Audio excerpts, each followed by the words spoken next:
Forced to sit in a hospital for hours waiting while a violent infection racked a little girl's body. Chris Beal updates us on Malia Jeffers' story of courage and her parents' push to keep this from happening to anyone else.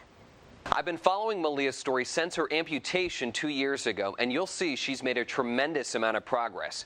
Along the way, her family has lobbied for change at this hospital, and that's what we're seeing as a result of a federal investigation and one of the largest medical malpractice settlements in California history. I got it. Independent even at 4 years old. At a park by her house in Natomas, Malia Jeffers scoots her little body to the top of the jungle gym using her 2 prosthetic legs and the strength from her arms. Seeing her play and being very independent is just, it's happy probably for any father. Wow. For Malia's dad and the rest of her family, these moments have not come easy. Jump stroke. It was 2010. 4 days after Thanksgiving, when Malia's parents brought her to the emergency room at Methodist Hospital of Sacramento. Malia's skin was turning purple while a nasty case of strep worked its way through her body. An investigation by the Department of Health and Human Services backs up the Jeffers claim that Malia was left waiting to see a doctor for up to 4 hours. Eventually, doctors would have to amputate parts of all of her limbs to save her life. That they made me wait that long was horrible thinking about it. And I kept pondering that in my head, saying, what if I did this? What if I did that? You know, and it haunted me over and over again.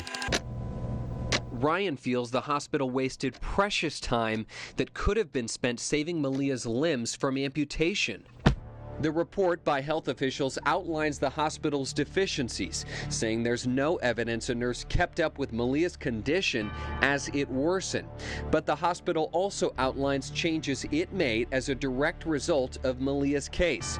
New procedures, policies, and audits. They're assigning a nurse to the ER lobby 24/7 to assess patients as they come in. It's forced the hospital to look at what they were doing and to make changes that would result in better care. Mosley Collins is the attorney who helped the Jeffers family secure a $10 million settlement with the hospital to cover the cost of Malia's past and future care. Well, I think they're forced to make steps in the right direction because they got sued and then they got investigated by the Department of Health. And so they had to make changes, and that's one way to get changes done. Cars too. We got an M. 2 years later, Malia is adapting. By Mookie Dokies. Most of the time unaware of her disability. She gets around the house with or without her prosthetic legs.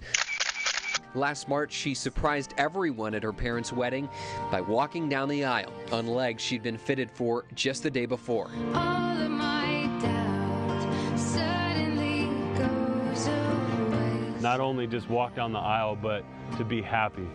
And that's what touched a lot of people, is that she's so happy. Whoa, see Daddy. Ryan knows there will be many more happy moments to come. See Jaden. She can do anything. And for us as parents, we're not going to limit that to nothing. You know, anything she can and wants to do, we're gonna allow her to do that. You did it by yourself. Ryan is looking for positive change not just at this one hospital, but all hospitals. Methodist saying in a statement, the Jeffers family remains in our thoughts and prayers. We hope Malia continues to improve and flourish. Our commitment is to continually improve the quality of care we provide our patients. Citing privacy concerns, the hospital did not want to comment on any disciplinary actions that may or may not have come after Malia's visit to Methodist.